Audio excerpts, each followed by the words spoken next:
Tikulandireni programu ya Zodiac Exclusive ine ndi John Paul Kayuni. Tsiku la lero tikhale tikucheza ndi Professor Edward Mbewe. Iwowa ndi coordinator wa gulu lija likutchedwa kuti The Patriots. Tikulandireni programu yathu. Zikomo kwambiri. You lead a group of Malawians in the diaspora. Kumvetsetsa kwanga mukuoneka kuti mulipo anthu ambiri mgulu limeneli komanso anthu oti mwatayana. Yes. Muli maiko siyana. Inu mukupanga maiko onsewa.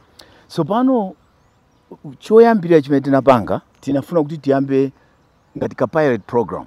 Tipange try to know how successful this can be. They in aligning structure kwabwelesa like under the leadership of Honorable Esime Chombo, our ambassador ku America, and their team mkuzabwera ma professions tina ku America amene ali muzipatala ngati Dr. Kamana Mbekeani, Dr. Mkungula, Dr. Gadi, Dr. Longwe ndi ma professions amene muzipatala komanda Malawi. They we were able to mubwerenso mutithandize guiding kuti zinthu zitipanga bwanji. Embassy hapa ili ready kutithandiza. Embassy also Madam Ambassador kupanga coordinate kunoko Minister of External Affairs kuti MRI tikamatumiza zinthu atipase maweva. Minister of Health, Minister of Local Government kuti katundu chakamabwera akhale olandidwa bwinobwino. Coordination imene inatenga nthawi. Ndi zitapangika zimene tikuona kuti okay pilot yagwira ntchito modi maiko ena asadiki amene tathandiza kuti nawo alandire ma container medical equipment akuphunziranso kuchoka kwa ife.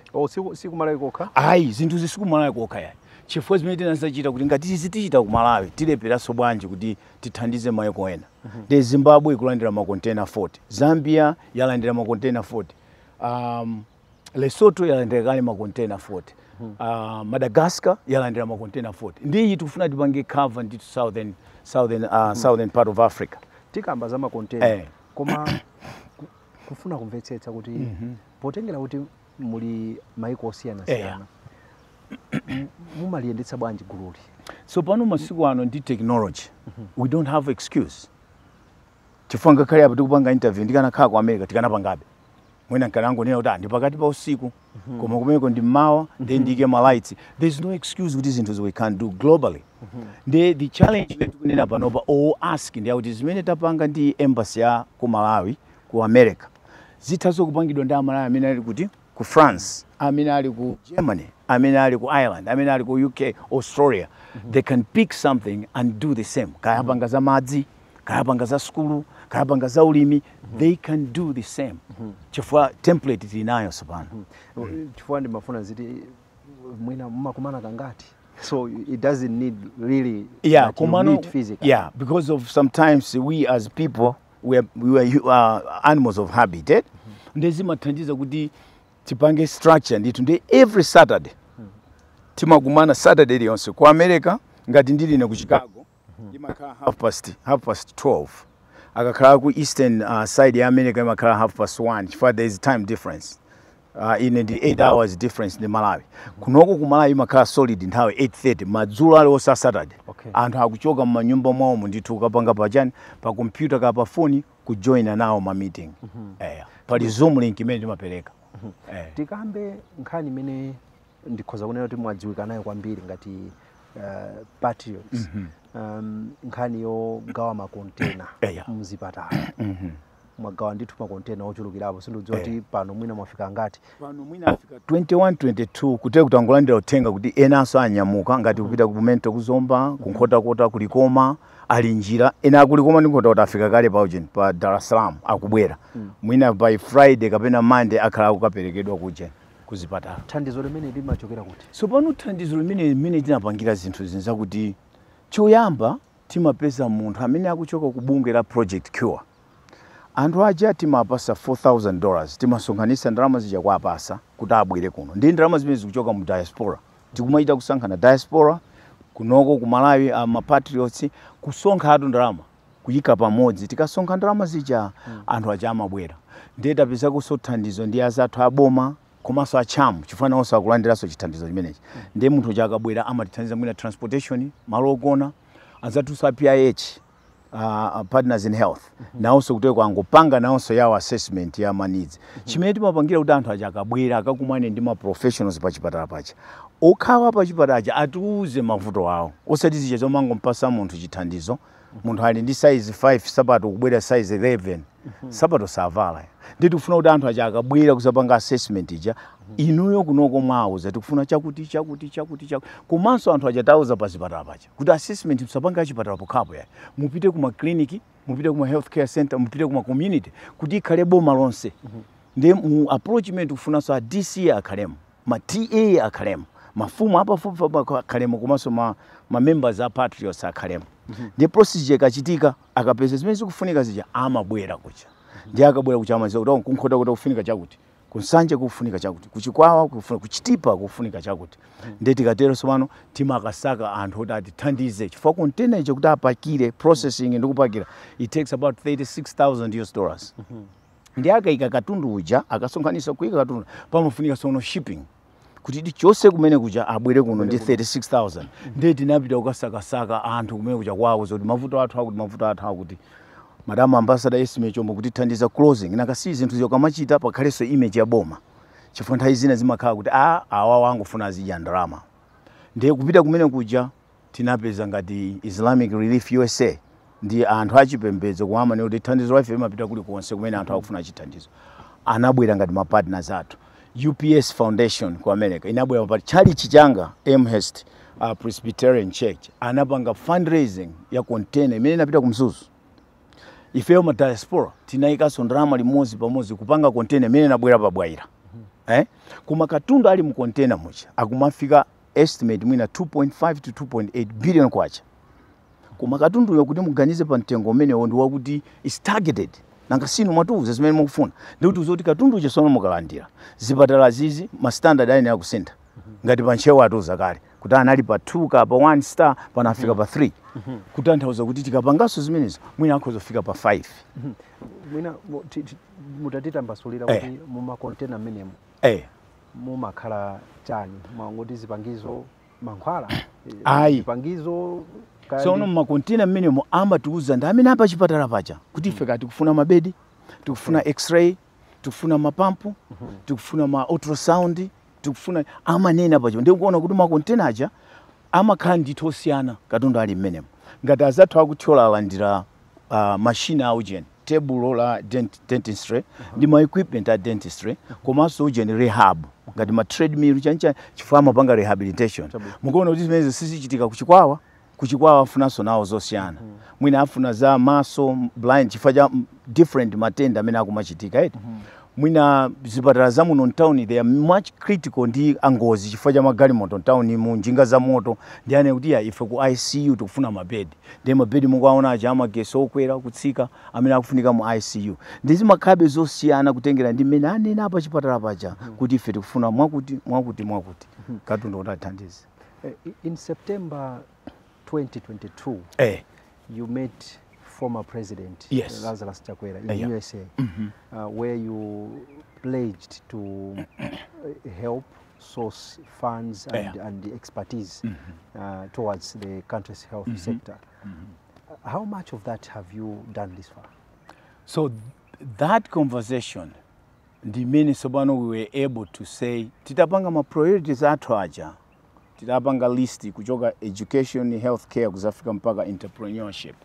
Tinazagwirizana kuti poyamba pamene tipange tiyambe chipatala healthcare ndi panopa we are saying kuti there's been a commitment ya 100 containers temukapanga 100 containers times 2.8 billion kwacha that's huge ndi our thinking sobano kuti ngati panali ndalama zoti chipatala zigule ma equipment ndalama zijasona atha kuzisintha kukaika ka kumankhwala kumanso mankhwala aja because they are very technical mankhwala kamapanga order most of the times you have to do just in time chifukwa ngati simutero apanga expire zijamna zona ku stores kujama kataya jani mankhwala that's a timing issue they were wasting my resources they are thinking they would tikapanga equipment ndalama ziyasizipita so kuti kuma equipment because that's not perishable kumankhwala ku apanga just in time ndi ma suppliers out ndi commitment itapanga panopa ngati ya healthcare ndi ma container amene 100 oti abwere kuno kumaso tayamba sono kupanga discover zinthu zina ngati kucholo kumene tinapita pali magalimoto ambulance 11 ali pa miyala kwafusa vuto ndi chana kuti matayala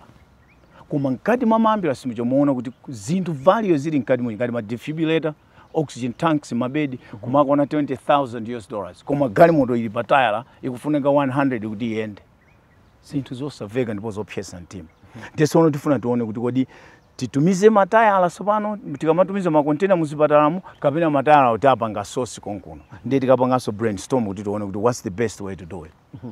Now, having done that, what more do you think you can do as a group to improve the country's health sector? Zochitika ndi zambiri. Komano I think the appeal to Malawian people, Malawians atu appeal ndi yakuti it's time we have to open our mouth. Titsegule pakamwa kuti tidziwe kuti vuto ndi chani. Zoti uzikalira munthu pakona apo opanda anthu kuza kuti mukulira chani. Mwavuta ndi mimba kapena akubayani mwendo kapena muli ndi chironda, how do we help you? Tenera timve kuti kodi vuto limene muli nalo ndi chani. Ndiye tikamva vuto lija then we can come together kupeza solution. Chifukwa zinthu zisuti somebody can promise that ndipanga izi ndizipanga ndikupasa chakuti and mukamapa santhu zinthu zija there also has to be a plan kuti how do we sustain it. You know, like they say, teach a person to fish, eh? Sombo mumpasa siku lali utapeze mphamvu koma later on they have to do it themselves. That's the thinking. And panopa tapanga imbaki kuti ngakhale zinthu zikamabwera tifunanso manufacturing ichitika kumudzi konkuno. Mapatsi tisamapanga order kuchoka ku America kapena ku Japan unless they're very complicated and high tech. We understand that. Koma ma brake pads asamachoke ku Japan. I can do brake pads in my own garage. Why can't us Malawians do that? Because all you need is granite and a panel to make a brake pad. Why do we import that? This stress kumakapa forex, unnecessary stress on a forex. Nditi kamangana ujeni balance of trade report tione pamwe kuti zinthu zoti tizipanga order ndi zinthu zanji for zambiri titakupanga ku Malawi kono. It's a beautiful country, young energy, young people. Let's trust them to do the work kuti atisamalire dzikoli. Now, Malawi has been struggling in the sector of health for quite many years, despite efforts in training health workers, huge investments in the health sector. Where are we getting it wrong? We still continue to struggle. I think a big problem imene ndaiona ndi yakuti nthawi zina munthu akakupasa chinthu so you don't know value yake. Ntati ndikupase nine sapato kuti muvale simungoti sapato foma pasidwe koma mukanagula sapato ija mukanaona kuti sapato ili pachani pa 2,000 kwacha ka pa 200,000 kwacha ndicho kakunja kuja ndikupasa nini sapato ya 4 million mungota sapato ndiyanga ndi chimozimozi mwaonatu ndi I think kwauza anthu kuti katunduyi so cheaper ngati ambulance yakhala pa miyala koma mkati mwa ambulance muli katundu wa $20,000. Just imagine that. Koma mukunduza kuti tikangoyika matala ambulance yenda. There's a void ya understanding pamene pachi. Mwaona? Chifukwa ambulance ja mwina mwake tikanapanga partner ndi zipatala zina. Akanayika matala tonse kumagwirisa limodzi ntchito. Mwaona? Kumapanga schedule da mwina ipita kumwe wathu kapena ipita uku wina wake is maintaining that. So we can partner them organizations ngatamene. Taunanso vuto lina la kupanga graduate ma doctors 105 apanga graduation alibe ntchito. Yeti titatenga ma doctor aja akhale pa ma health center kapena ma community centers azipatala moja. They can now work with their fellows up at district level. Ndikuti muona kuti triage kapena kupanga assess matenda aja. There will be a lot of preventive care than kumabwera munthu wathakale kuchipatala. And the amount of money and waste zimene zikuchitika munthu akanaenda yekha kupita kuchipatala mufuna ambulance ikantenge. Because you're lacking the expertise at that level, my healthcare, at that level, my community hospital. Yes. Because the assumption is mwina madokotala wa makana mwina kupita zipatala ngati zimenezo. Mwafusa munthu wamaliza school akungokhala. Mwamufusa kuti tikakuyike ku healthcare center kuchimbia. And akanapo kuti asindikakakhale kuchimbia. Tafusa. They want a job. They want to help. Chifukwa doctor munthu oti walumbira kuti ndizathandiza munthu. Ndingati walumbira kuti uzathandiza munthu sumanya kuti pokapoka ukhale kulilongwe, kukhale ku Blantyre. Komanso malonga damene aja amapeza expertise yambiri for matenda ndosiyana-siyana. Pa nthawi imene muzapanga transfer kumene kuja kubwera pa lilongwe kapa bwaira ali ndi expertise yamphamvu. Chifukwa apanga exposed ku matenda osiyana-siyana. Mukuona? Kumano as a country, as a nation, ma resources tili nawo kumango wayang'ana. When you ask kuti zinthu zikutivuta bwanji, I have a term imene ndimanena kuti people have intelligence. Malawians were blessed, were very intelligent people. kuli ma PhD ambirimbiri, ma masters, ma doctorate ambirimbiri. But find there's a disconnect. And they're book smart, they are not street smart. And street smart in made money to connecting the dots. Intellectual poverty versus intellectual wealth. And they use their hands to put things together. Kupanga zintu ndikuoneka ndi manja. Kumalawi kuno tili ambiri. Ambiri akuli ndi mataito, kumango khala ndi mataito, ndauji. Koma what exactly have you done? And we as a people have not asked them to show us that. Ndikakhala wakuti ndizapanga chakuti ndikakhaleka wakuti. No, the doers, people who are leaders, they don't wait for that. So is that on the people or olemba chito? Yeah, it's on the people. The culture we have. You see, many Chinese people sound opunzira. Amina kumanga miseo. Alibe ma degree anthu amenachi. Koma ma degree yao is working. Maona? Muzeona inu ndithu kuti kalipentala amene ali ndi mfundi. Amazapezeka sono kandi mphanso yakuti kupanga ma join amabedi ajeni kuti kodi ku school unapita kuti. Because I was next to somebody amene wandiphunzitsa zinthu hands on. Ndi ma engineer amene akupanga miseo. Ambiri si anthu anapita ku ma university aku China. Koma one thing Chinese they're good at, amaona talent kuti can these people deliver zinthu zimene tikuwafuza kuti apanga. Komanso to do that you need a culture yachilungamo. School si kutipindulira kumalawi. School si kutipindulira chifukwa chimene tala kuisa school we are just looking at my accolades kuti akuja anaphunzira mwakuti ali ndi ma degree mwakuti. That's in the book. And I will give an example. Kuti example ya economics inali yakuti mabuku kuti uone mabuku pano you can't find Bitcoin trading. You don't find these into modern things that are happening. Google was an engine just a year ago. Panopa is out. It's obsolete. It's artificial intelligent search engines. You see? It's not just asking kuti lilongwe lipati. Koma ukapanga asking kuti lilongwe lipa kuti ndi capital ya Malawi population mwa kuti zinthu zikuyenda mwa a whole different way of telling you how to do things. Ndiye mabuku motaphunzira to open maybe 5% of the brain. 95 it has to be somewhere to connect. Ndiye Malawi they have to wake up kuti zinthu zitione kuti anthu amene amatha kupanga connect zinthu nkupeza ma answers ma solutions ali kuti. There are intelligent people in this country that can do that. Komanso aliponso ana ano kunjako they can do that. Ndiye as a Malayans tifike po point yakuti we should not be moving back and forth chifukwa cha ma tribe kapena ma region. That's nonsense. This is the time kuti we have to be all Malayans. I've always said kuti China is all Chinese and they do things as Chinese. Maybe this is time kuti Malawi sopano akhale Malawianese. Apange zinthu ngati Malawi. Only then we can change. Chifukwa ngakhale leadership iliyonse imene muyike mudziko muno. Kaya chalichi, kaya mafumu ndo obadwa mu ufumu. Koma kaya akuluakulu azipembedzo, kaya akuluakulu amabungwe imene tilimo. Ngati our thinking ndi yakuti akanakhala mchewa, akanakhala mtumbuka, akanakhala mlomwe. That's not going to help us at all. Nakaona ndi maso kutcholo kuti anthu they don't have a place to live. Chifukwa cha makamfozi mafarmers. Yet ma contract amene anapanga sign it. Mwina ma 1920. China has taken back Hong Kong from Britain. Imena sign 100 years ago. You know, this time it's our time. We're taking back. So no kamfozi ja osapanga review ujeni a contract imena panga kuti anthu atakali ndi malo okhala. Koma ine ngati munthu wakunkhoto ndisaganize zimene za anthu akuja nakucholo kapena akumulanje. That means I'm lacking leadership ngati munthu. Ndi tonse anthufe we are leaders. Because we are leaders we can't wait kuti wina akakhale DC atipangire zimene kapena akakhale wankulu wachimbe akapena no, that's a waste of time.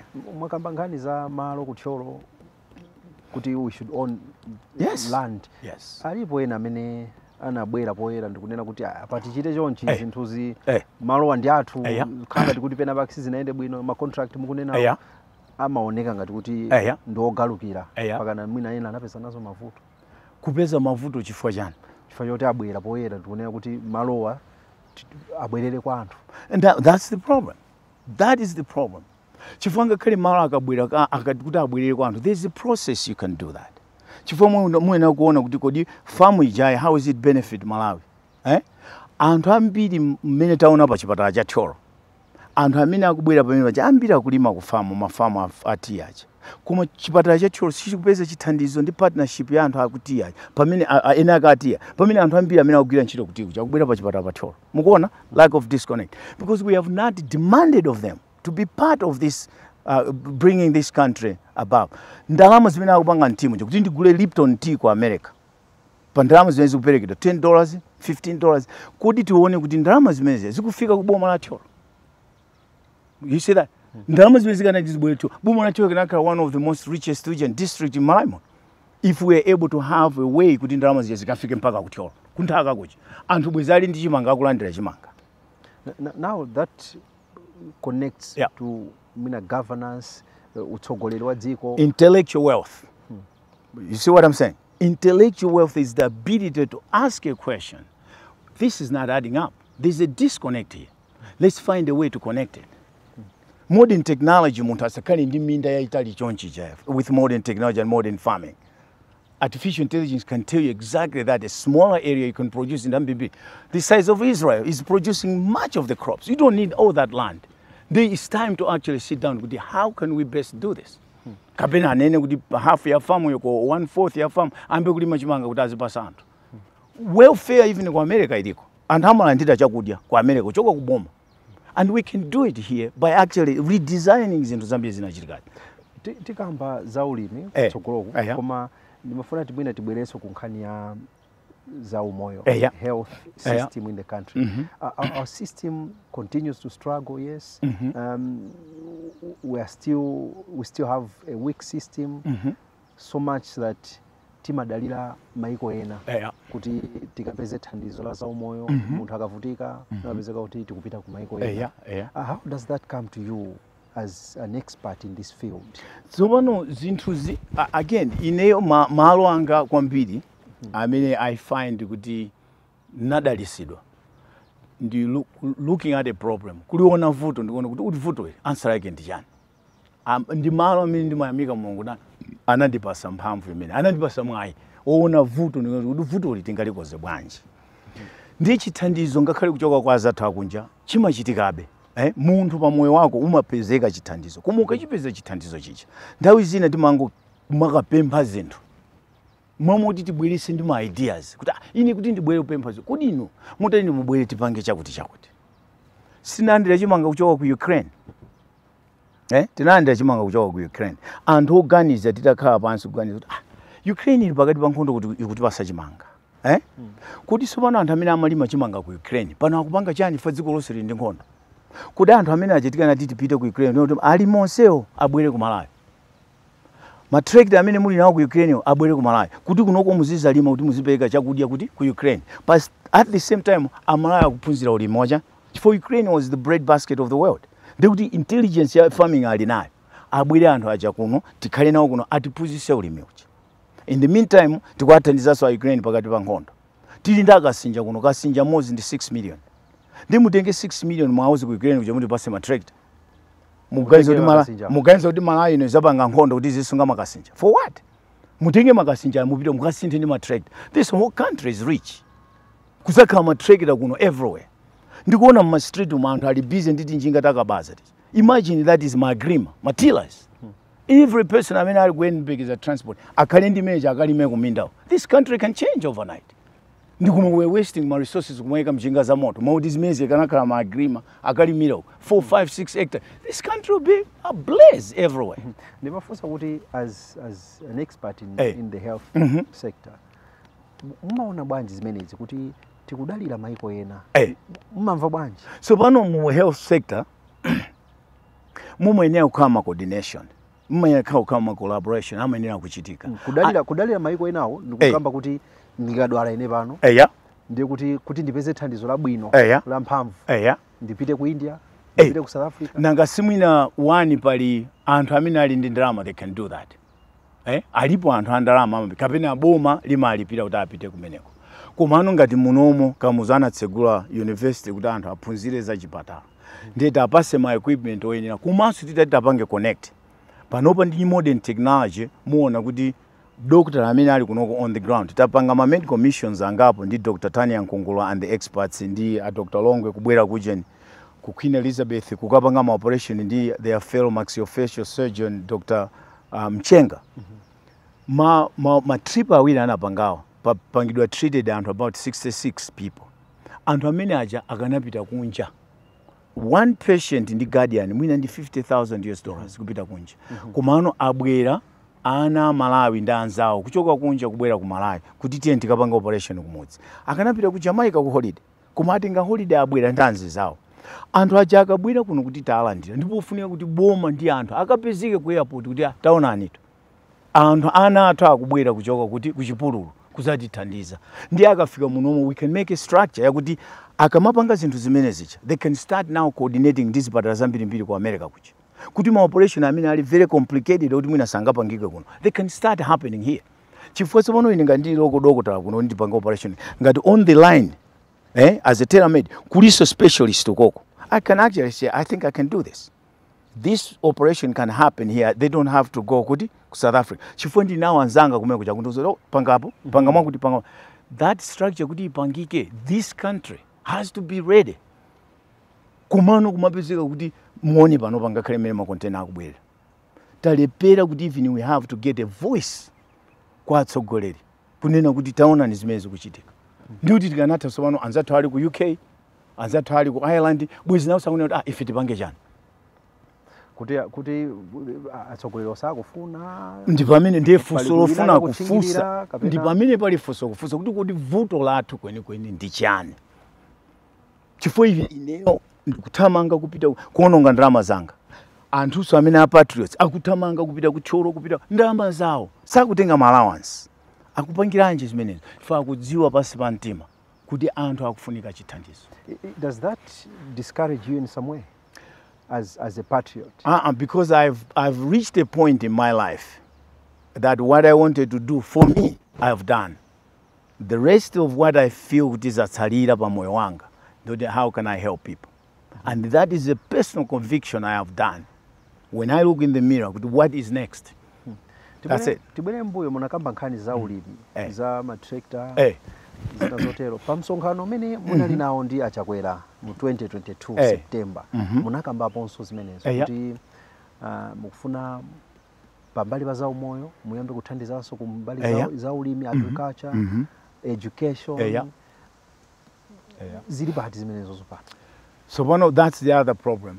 Napitapo ma meeting ambiri ndi Google, nakapanga ma meeting ndi WhatsApp, Facebook, akuluakulu kumene kucha kwafutukuzira kuti Malawi kufunika chithandizo. Mutithandize kuti it's a young nation, young and vibrant people. Tifuna tione kuti school, how can we change it, especially in the modern era.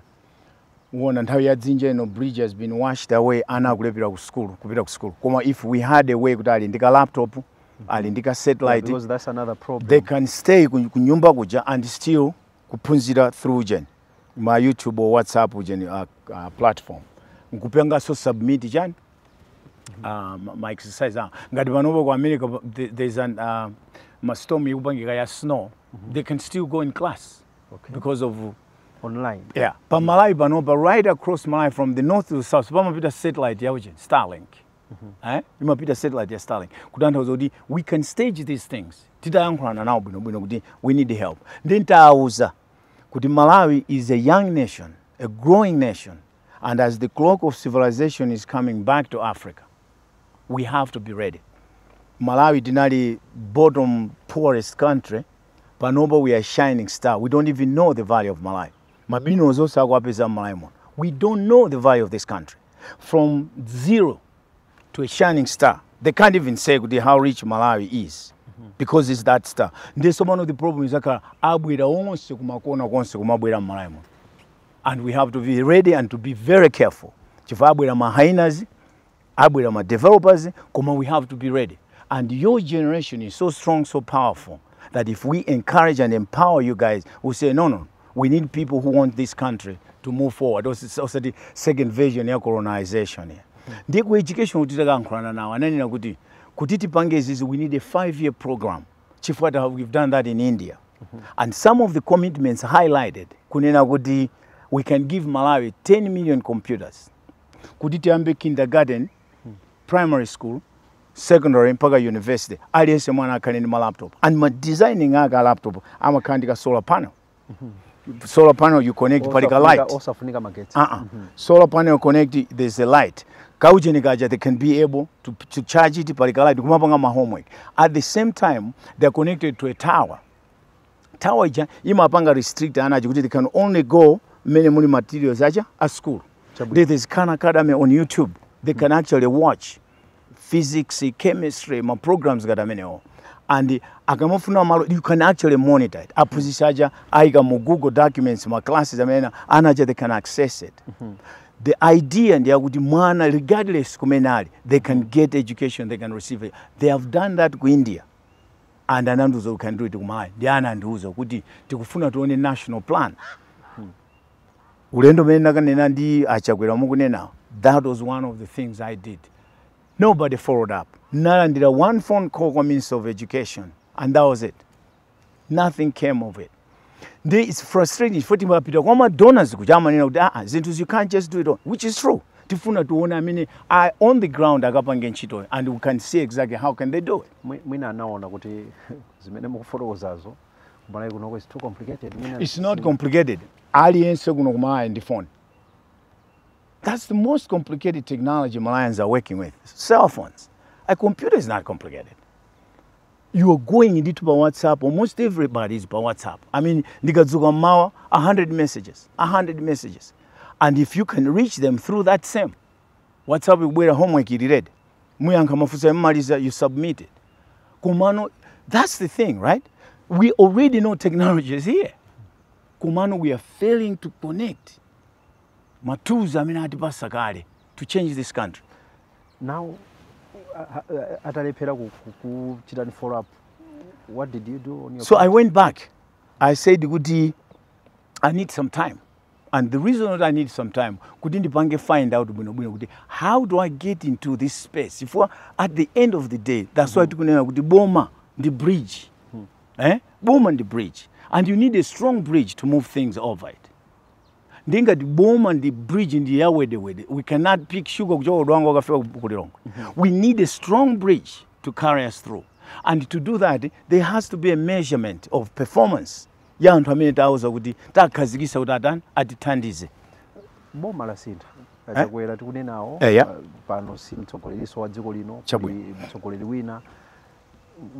wafikira ndi maganizo amenewo zimene munayamba zikuti mwina muone iwo achita bokota mwayi umene usuna pezeke kaya chifukwa kuti mwina angobwera kumene ndiye tuona mmene zinthu zikhalire tikamapita kusogoloko komano Malayans have no time to wait.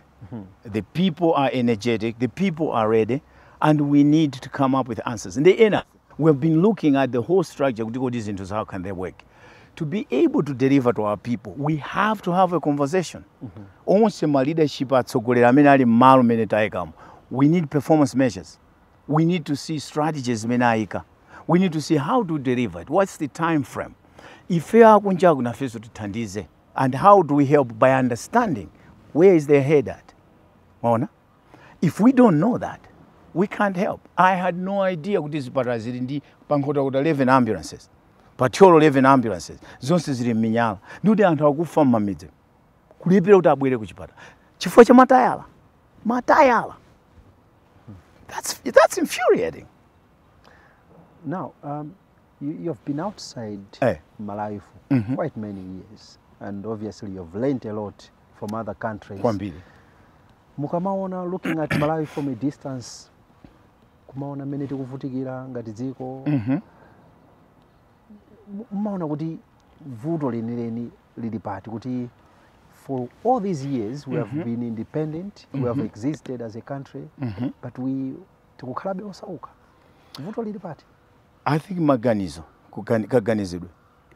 For some reason I strongly believe kuti nthawi zambiri soka mangolandira chithandizo munthu. You forget your responsibility. Formada adibas.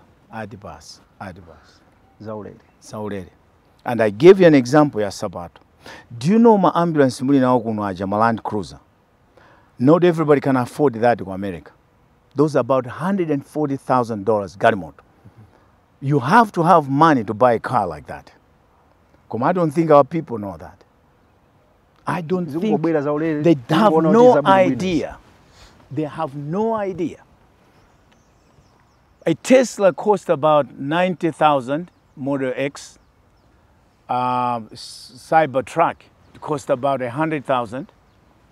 Model Y about 50. Model S about 30 something. Those trucks about 140. more than a Tesla. Those trucks. And we are just looking at them, have no idea what we're messing around with. That is a vehicle designed for Africa, for the African roads. It can go anywhere, it can do anything. And we're unable to reach our people in my village because we don't have tires.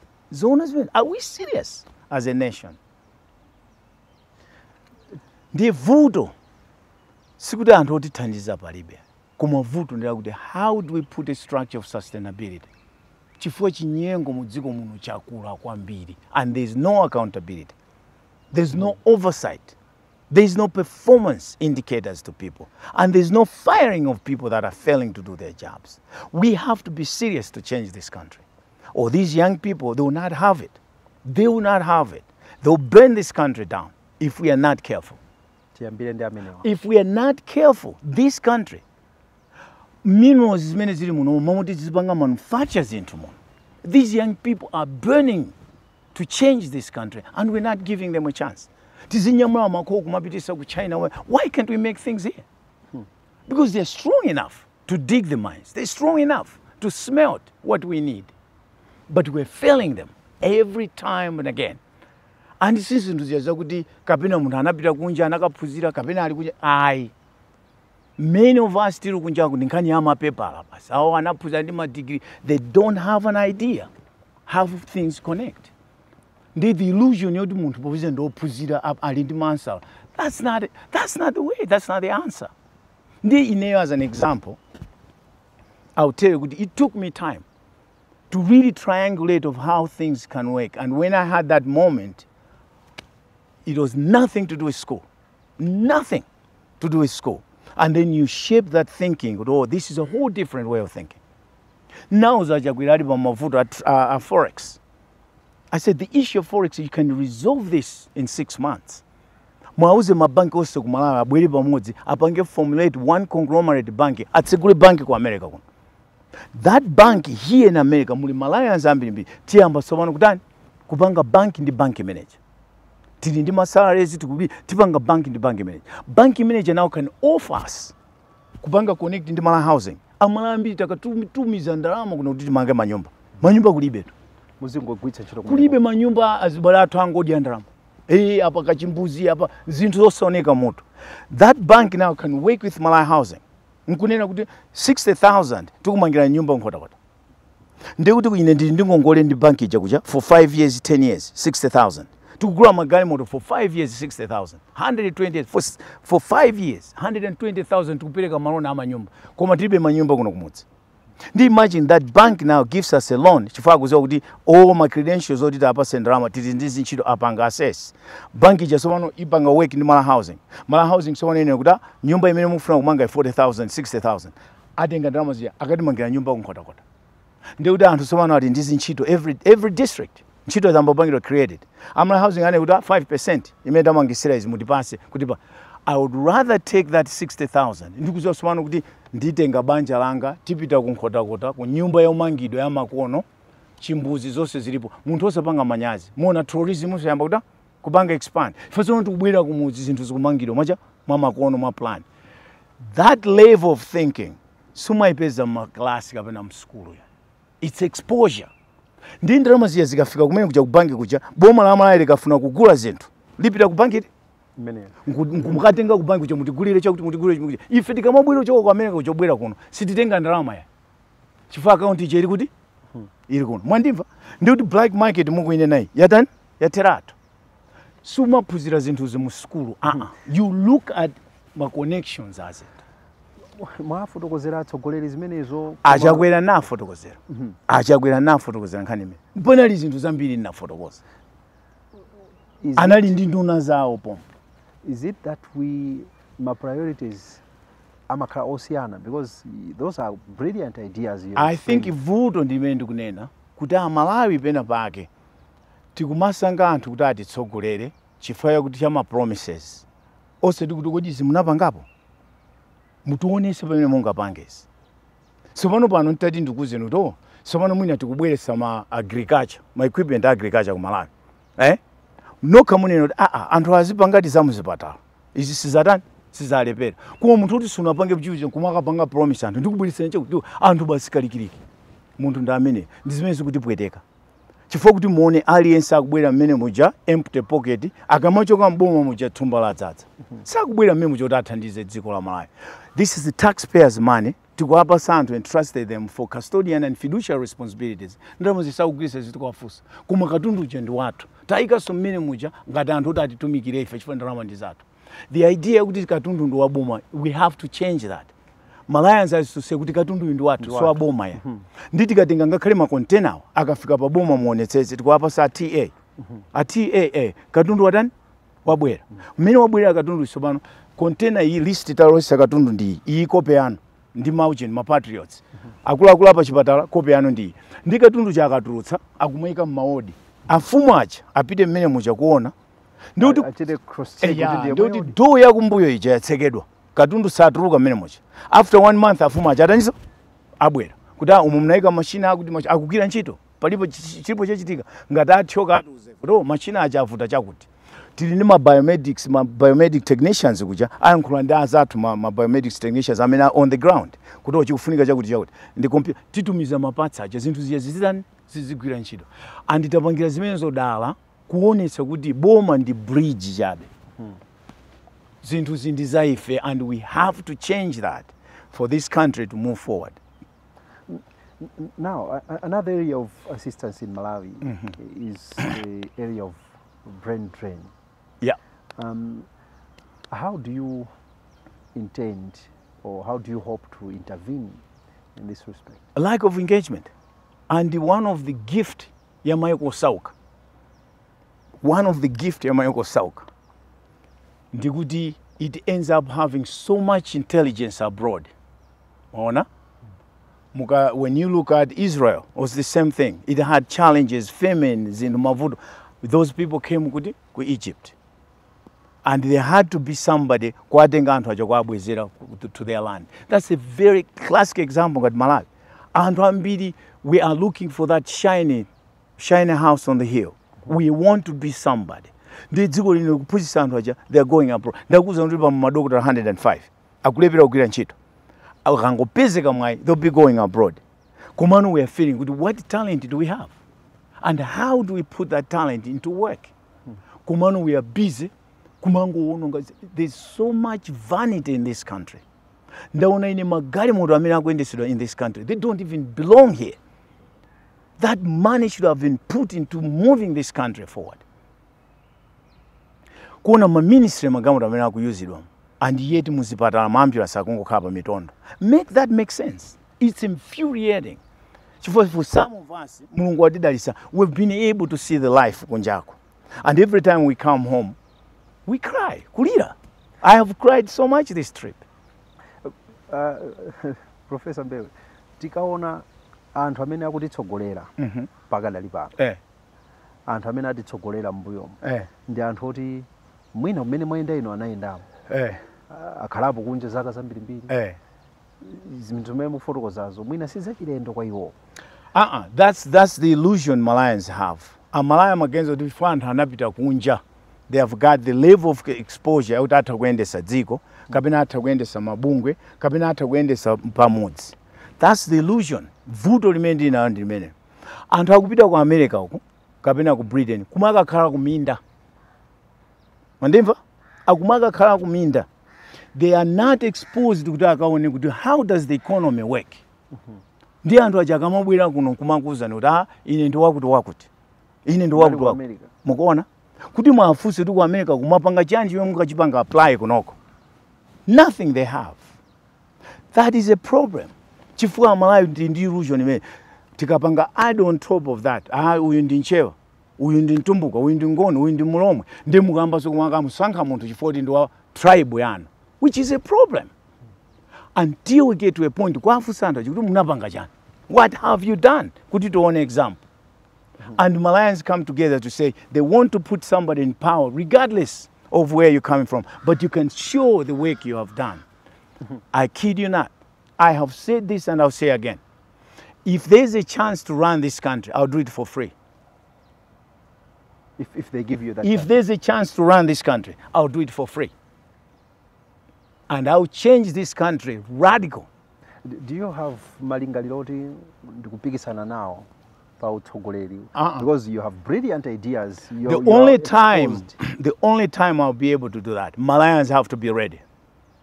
Because it will be a revolution. It will be a revolution, this country. They have to be ready. Because what I see and how it hurts, this country is not poor. Far from it. What we are feeling is in between.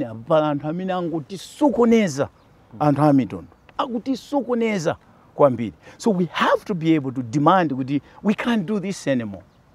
Nimakamba kuti atsogolera amene akutitsogolera Eya. apitako kunja akhalako kunja mwanena kuti mwina ena samapita mu street samapita kuti akamvetsetse kuti zinthu zikuyenda bwanji ku Americako koma zikuoneka kuti some of them are well exposed as well. Kodi Mwina munthu systems amene ndi amene the systems are failing them. Then if you understand that the systems are failing, then you have a critical mind. You have a critical mind. So if the systems are failing, what do? You fix the systems. And how do you fix the systems? Because the systems are moved by people. A system is designed, and within that system, workflow and process, there are people. Those people must have the skills to do the work. But there also has to be a responsibility of performance evaluation. And what are those key performance indicators? That what you said you're going to do, it's actually working. So every department, every organization, every chief, every Catholic or every church, there has to be a vision, a mission, and strategic priorities. But there also has to be a roadmap. How do you get there? Pali Amalawi ambiri amene aphunzira kumalawi kuno kupita kunja mwina ukaonjezera maphunziro kapena kukagwira ntchito kumene ambiri safuna kuti mwina abwere kumalawi kuno. Enanso mwina osafunanso even kuti achite invest kumalawi kuno. Muona kuti ndi chani chimene chimachititsa zimenezi? When an environment is conducive, nthawi zambiri zimene ndamva kunjako kwa anthu amene ali kunja amanena kuti mwina tikamayankhula ndi anzathu kumalawi amanena kuti kodi inu mukuganiza ndinu ndani? Mukuganiza ndi chifukwa munapita kunja mukuganiza ndinu ndani? There may be the approach, because it takes two to tango, mwina mage the approach ndi yakuti anthu fe tikamayankhulana makhala ndi mentality kuti chifukwa ine ndine wakunja, I know more than you do. That's wrong. Chifukwa, even if you know something more than somebody kunoko, this person has a part to play.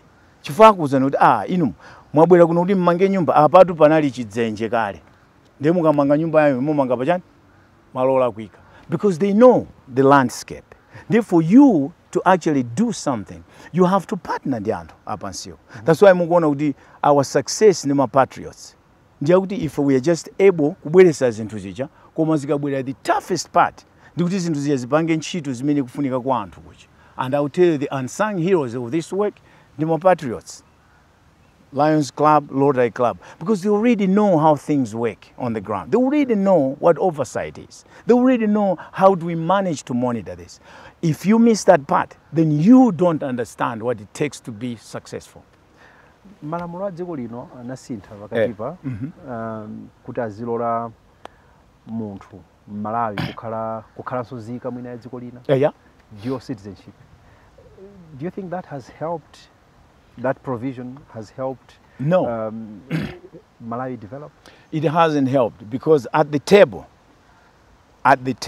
you did not have the right people to structure that thing right.